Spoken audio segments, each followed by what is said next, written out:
কল্পনা করুন আপনি বিশ্বের ব্যস্ততম বিমানবন্দরে দাঁড়িয়ে আছেন।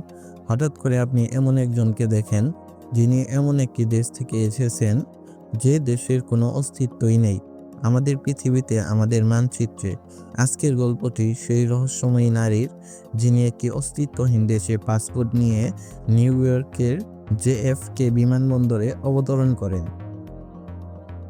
এটি কোনো সাইফাই সিনেমা নয়, এটি সত্য ঘটনা।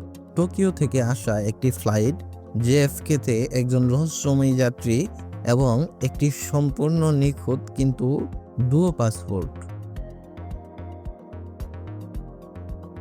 সবকিছু শুরু হয় ইমিগ্রেশন কাউন্টারে।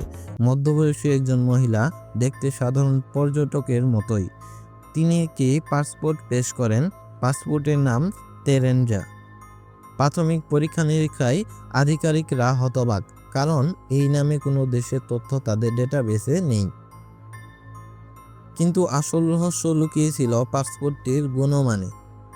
এটি কোনো সস্তা জালিয়াতি ছিল না, পাসপোর্টটি ছিল ত্রুটিহীন। এটি ছিল বায়োমেট্রিক চিপ, নিখুঁত হলোগ্রাম এবং সবচেয়ে বিস্ময়কর বিষয়, এর ভিতরে অন্যান্য অস্তিত্বহীন দেশের ডজন ডজন স্ট্যাম্প ছিল, যেন এটি একটি সম্পূর্ণ ভিন্ন জগতের ভ্রমণের রেকর্ড। কর্তৃপক্ষ যখন তাকে জানায় যে তেরেঞ্জা নামের কোনো দেশ নেই, তখন তিনি প্রথমেই স্তব্ধ হয়ে যান। কিছুক্ষণ নীরব থাকার পর তার ফিস করা একটি বাক্য যেন পুরো ঘটনাটিকে এক নতুন মোড় দেয়। তিনি বলেন, তাহলে এটা আমার পৃথিবী নয়। এরপর তিনি অবাক হয়ে প্রশ্ন করতে থাকেন, এটা কোন জায়গা, এটা কোন দেশ? তিনি তার জগতের বিভিন্ন শহরের নাম উচ্চারণ করেন, যে নামগুলো একটিও আমাদের মানচিত্রে ছিল না। তদন্তকারী দল পুরোপুরি হতবিহ্বল। এই মহিলাটি কি একজন মানসিক রোগী, নাকি এমন কিছু প্রমাণ যা আমরা কখনো ভাবিনি?